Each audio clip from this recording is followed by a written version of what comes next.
Bismillahirrahmanirrahim. Assalamualaikum warahmatullahi wabarakatuh. Salam simpel. Jalan Sufi juga dikenal sebagai jalan kalbu, karena lewat kalbu atau hatilah para penempuh jalan rohani berusaha mengenal sang wujud Allah Subhanahu wa Ta'ala. Bagi kaum Sufi, kalbu merupakan esensi dari manusia. Ketaatan dan kedurhakaan seseorang berkaitan langsung dengan kalbunya, tidak dengan akal pikirannya. Kita mengetahui dan sadar bahwa banyak orang yang menyadari suatu kebenaran melalui akal pikirannya, tetapi karena kalbunya dipenuhi debu cinta duniawi, maka mereka menolak kebenaran tersebut. Itulah sebabnya kaum Sufi menjalani penyucian kalbu dengan berbagai metode yang diajarkan para mursyid mereka demi memuluskan perjalanan rohani mereka. Pada dasarnya, metode yang diajarkan para guru Sufi bukanlah sekedar teori-teori kosong, tetapi merupakan sebuah ramuan yang diperoleh para mursyid di dalam pengalaman mereka menempuh jalan rohani hingga mereka berhasil menemukan kebahagiaan sejati. Metode atau jalan yang ditempuh oleh kaum Sufi sangatlah beragam. Sampai-sampai ada stigma yang mengatakan bahwa jalan menuju Tuhan itu banyak, sebanyak nafas manusia itu sendiri. Artinya, pada hakikatnya, masing-masing manusia mempunyai jalan yang khas di dalam usahanya untuk mencapai sang wujud.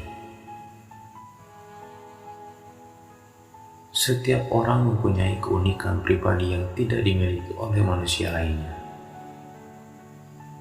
Para guru Sufi mengatakan, jika manusia mengetahui rahasia batin mereka sendiri, mereka tidak akan mencari tempat lain untuk mencari kebahagiaan, kedamaian, dan cahaya.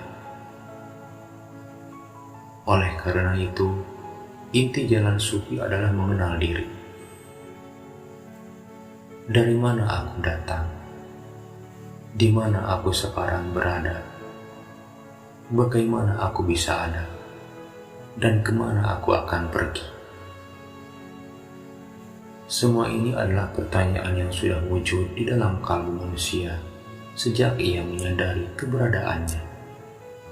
Sejak dulu, tasawuf datang untuk menenangkan jiwa para pencari Tuhan,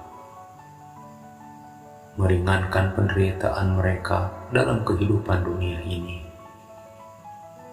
serta membebaskan kerinduan yang senantiasa menggelisahkan hati semua manusia yang selama ini menarik mereka ke dalam depresi dan kesedihan.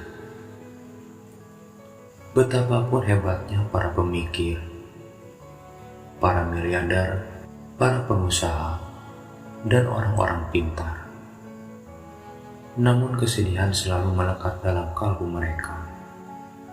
Ada secercah kerinduan atau lubang kehampaan dalam hati manusia yang tidak ada satupun obatnya kecuali mengingat kembali sang wujud. Namun,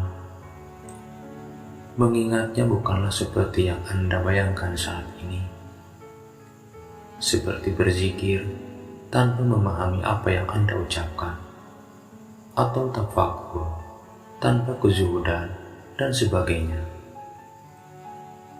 Cobalah praktikkan zikir Anda ketika Anda merasakan kegelisahan.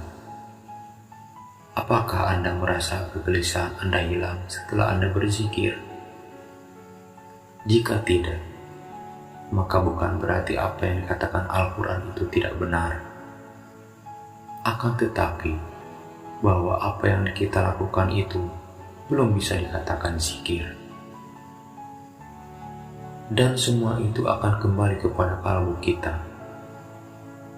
Apakah kalbu kita sehat ketika kita mengucapkan zikir atau malah sebaliknya? Pada hari ketika harta dan anak-anak laki-laki tidak berguna, kecuali orang-orang yang menghadap Allah dengan hati yang bersih. Sekianlah, semoga bermanfaat.